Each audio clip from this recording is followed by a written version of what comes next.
Hello everyone, you're watching The Last Word with me, Maria Shakil. Pan-India NIA raids across 6 states and 53 cities, targeting the web of Khalistan-supporting gangsters.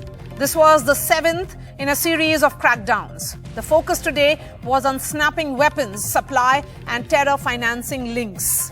On Saturday, the NIA seized Khalistan-terrorist Gurpat Want Panu's property in 2 cities. Clearly, the aim is to wipe out terror funding right from its roots. So while all the Trudeau government has managed to do is make allegations, India is moving full steam ahead on its intent to dismantle Khalistan-linked terror networks that are spread across Canada, Pakistan, Portugal, Australia and many other countries. On the show tonight, we decode the Khalistan files. We have a very special guest joining us straight from Vancouver, Kashid. He is a Richmond City Councillor and former Solicitor General of British Columbia. Also, the first Indo-Canadian police chief. But first up, details on the NIA raids today.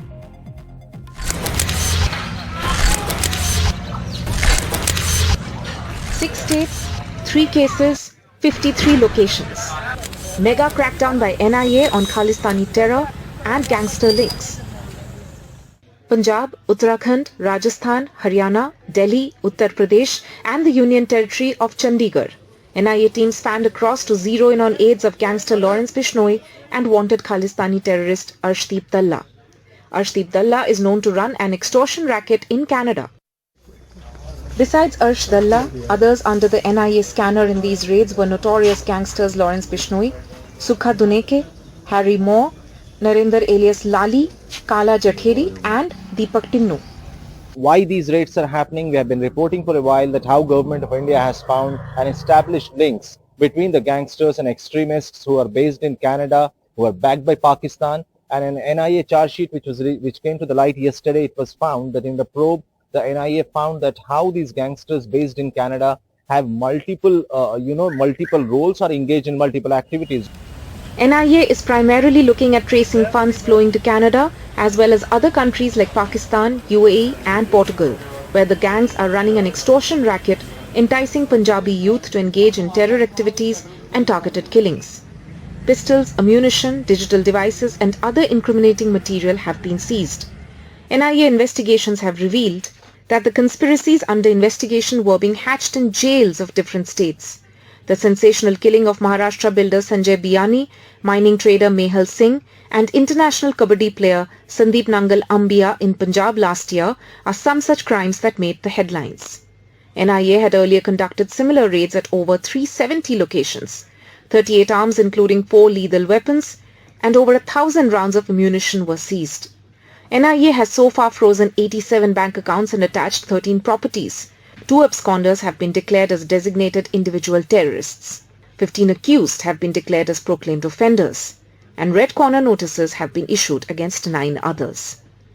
The Goldie Brar Lawrence Bishnoi gang, allegedly part of a K-terror nexus, is also connected to several big targets, like the recent killing of notorious Khalistani Sukha Duneke in Canada, as well as the shooting of singer Sidhu Moosewala last year. Bishnoi also threatened Bollywood superstar Salman Khan in 2022. With Mohammad Ghazali and Neeta Sharma, Bureau Report, NDTV. And let me go straight to Vancouver, where Kashid, Richmond City Councillor, also former Minister of Public Safety and Solicitor General of British Columbia, is joining me live. Mr. Heed, really appreciate your time and thank you for speaking to NDTV. In your experience as a cop, how widespread is the web of what India calls as Khalistani terror in Canada? Well, there's been terror, there's been organized crime groups that have been operating throughout the world, and especially here in Canada. We've identified several of them going back several decades. We continue to deal with the onslaught of gun violence, murders, killings, extortions. All of what you've reported in India is occurring on our Canadian soil here. So it's been a long-standing issue. It's prevalent in society. It's prevalent with various ethnic groups, not necessarily just with the South Asians here in Canada, but there's a lot of other ethnic groups and mainstream groups that are involved in this type of activity. So, you know, like I say, it's prevalent whether you want to identify it as a Khalistani group, whether you want to identify it as a other Asian-based organized crime group. It's quite prevalent in Canada, and they're making a lot of money, and it's mainly because of the sale of drugs and weapons. Okay, you know, let me go straight to this entire Nijjar killing, and because there are media reports that the investigations into Nijjar's killing was botched up from the word go. Where do you think the investigators went wrong? Well, let me tell you, I don't think the investigators are doing anything wrong. I think the investigators are doing what they need to be doing. I think our politicians are speaking out of line, and I think that's caused a lot of confusion internationally as to what has taken place. The investigators are investigating this with some other intricacies as a normal homicide, and we're used to doing these types of investigation because it's been so, as I mentioned, prevalent here in British Columbia, especially in the region that we're talking about, Surrey. So they're doing their job. They're trying to put together the case that has sufficient evidence, hopefully, to lead to charges against individuals. But when we have this political, what I call political interference that's taking place, where you've got politicians grandstanding on an issue, which not necessarily will be true, or the evidence will lead in that direction, is the complicating matter that we're facing right now. And since you talk about political interference and political grandstanding, India has been asking for evidence. India has been talking about specifics and seeking evidence. But what is really stopping Canada from providing evidence after what Justin Trudeau claimed on the floor of the House? They have to provide evidence to back their claims. You have to question what that evidence is, whether it is substantial evidence that can lead to accusations that are being made by the head of our state, the Prime Minister of Canada, or whether it's just intelligence, rhetoric, information that comes in. When you're dealing with these types of high-profile killings, you get a lot of information that comes in. That's not necessarily true. You've got conspiracy theories that are developed. You've got those that need to be looked at. You've got significant evidence that you're dealing with. You need to take an inductive approach here and let the evidence lead to whatever the accusations or charges could be. And if others are involved through some type of conspiracy, let's look at that. But this is in its infancy stages of the investigation, and we need to let these police officers do their job. We don't need that political rhetoric taking place within our systems. And Indian External Affairs Minister has said, and I'm quoting him, Mr. Heed, in the last few years, Canada has actually seen a lot of organized crime relating to secessionist forces. As you talked about, organized crime, violence and extremism are all very, very deeply mixed up. In fact, India has been talking about specifics and information.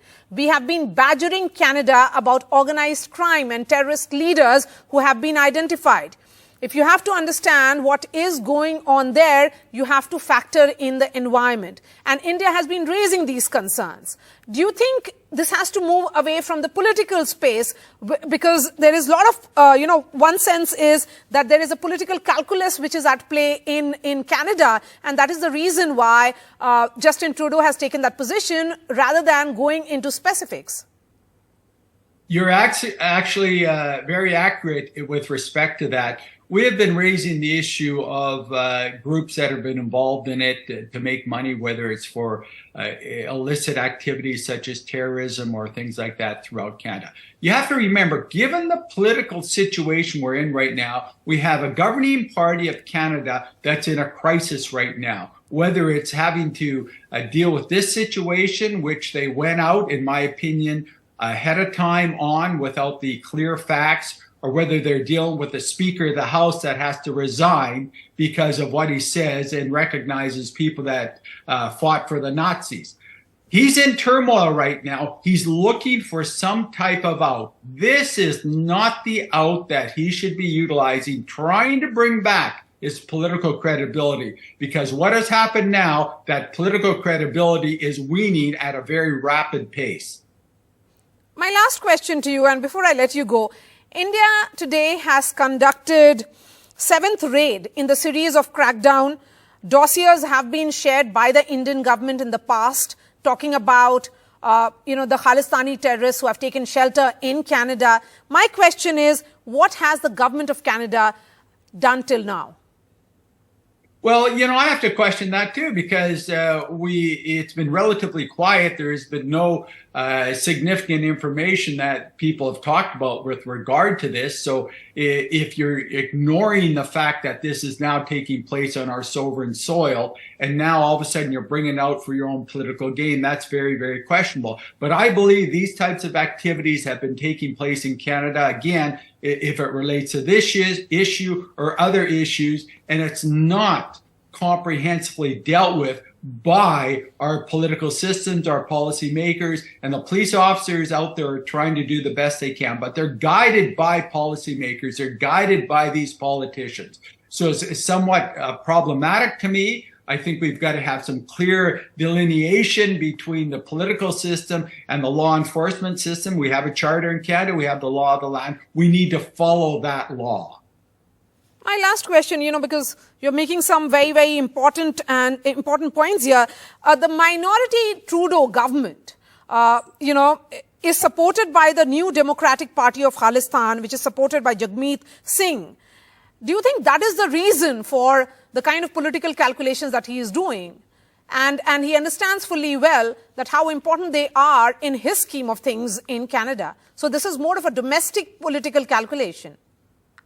I believe it is a domestic political calculation. I believe it is the wrong calculation, because at the end of the day, you're not going to be able to pull the wool over the elector in Canada. As a matter of fact, I think this prime minister, his party is in significant trouble right now, but you cannot use a very serious crime like this to try and get out of your political mud that you're in right now. So I have total disdain for politicians, and I was a politician and still am a politician, but I have total disdain for politicians that are using the death of someone for their own benefit. That's a strong statement coming from you, Kashid. Really appreciate your time. Thank you so much. Let me bring in my guests. Joining us from Geneva, Dr. Zachary Paikin. He is non-resident research fellow, Institute for Peace and Diplomacy. We have Professor Abrams, international security expert, and he is also author of books on terrorist dynamics. Joining me from Boston, we have Bharat Karnad, national security expert, also Puneet Sahani, expert on Khalistani-terrorism, joining me from New York. Dr. Paikin, I'm going to begin with you. Those were some very straight talk that came from Kashid, who is privy to a lot of details, also as a police chief in the past and now as a city councillor. Where do you think this entire investigation is headed? Until and unless credible evidence is provided, then it will be seen as just some kind of escapism on part of Justin Trudeau.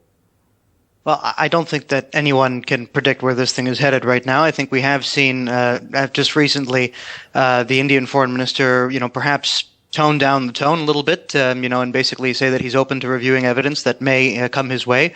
I think that's a good sign. Obviously, irrespective of how the investigation turns out, this is an unfortunate bilateral rift in the relationship between Canada and India, and it's something that both sides should do well to resolve. It's in their mutual interest to do so, and I hope that we'll see statesmanship on both sides to that effect.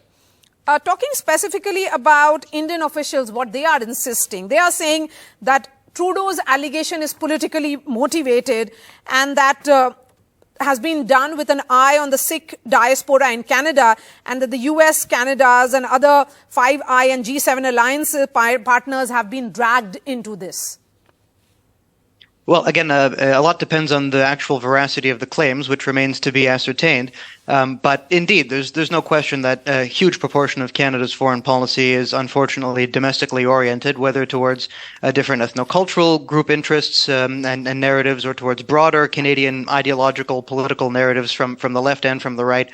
It's an unfortunate tendency. It means effectively that we're talking more to ourselves than we're talking to the rest of the world. That's just a shortcoming of Canadian foreign policy in general. But what we're learning is that, we historically were able to get away with that because we were living in a unipolar world. We were geographically isolated, and we could afford to have this foreign policy discourse that made ourselves feel good about ourselves, and that pandered to various groups for electoral purposes. But I think we're realizing now, as the world becomes more multipolar, that these sorts of discourses and this sort of foreign policy, which we thought was innocuous, it's not malicious in any in any respect, comes with major consequences for our international relationships with rising powers, with major powers, including India.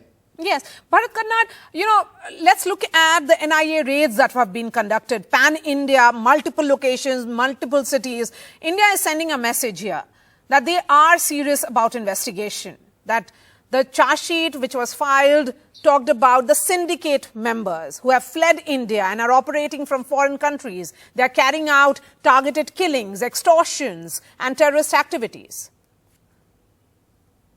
Well, look, I think the question does arise as to if all these processes of investigation and people being charged and being apprehended and so on and so forth, why didn't we do it earlier? Meaning, did we have to wait for Justin Trudeau to provoke us into doing these things publicly? The flip side of that is that you've had this internal security problem in Punjab for a long time. This nexus between gangsters and terrorists and drug runners and gun runners and all kinds of, the netherworld people. And this is now centrally a part of the Canadian landscape, because they've all mixed in with what I call the Gurdwara business in Canada. There are all these Gurdwaras that they are fighting over, these guys, these outlaws. Just so that, they begin to manage the monies. And it's a way to launder their funds. It's all kinds of things happening.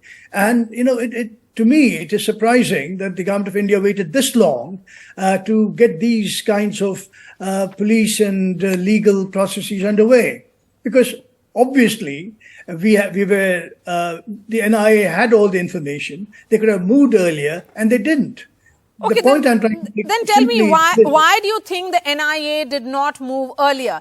But what happened today, Bharat Karnad, was in the series of raids that have been conducted. The NIA charge sheet has been put out as well. There were several raids that have happened in the past. In the last few weeks, we have seen that movement of confiscating property as well, the seizing that has happened of Panu's property, for example.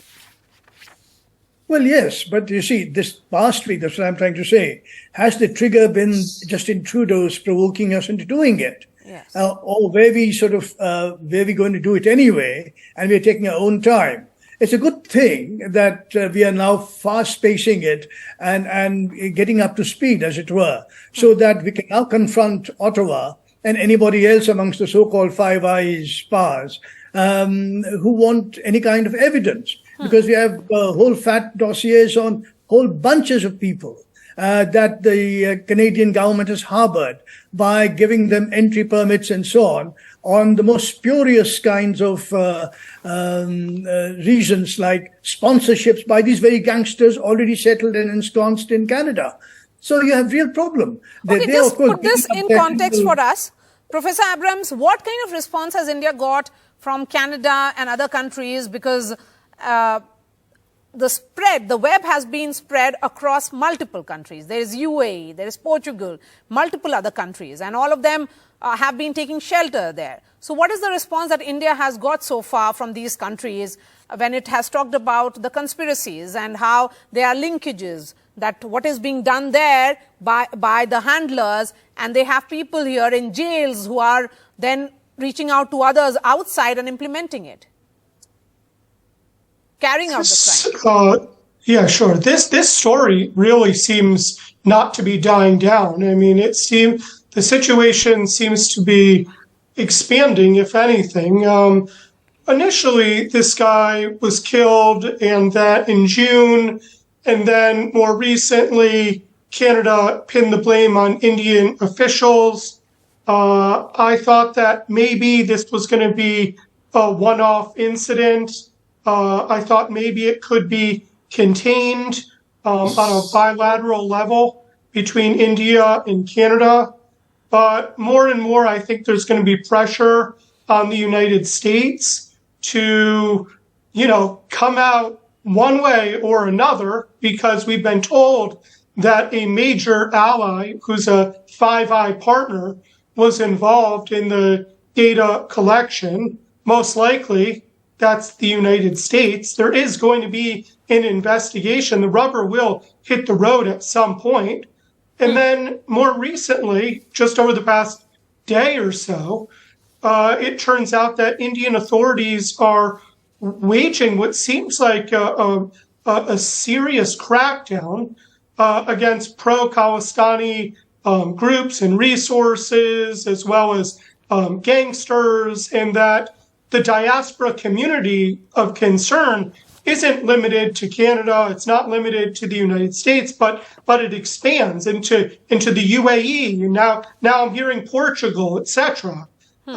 So it does seem that the Modi government is very serious about opposing this pro-Khalistani extremist movement, and there seem to be many moving parts all over the world. And this is concerning for those who worry about Khalistani extremism, but also geopolitical amity.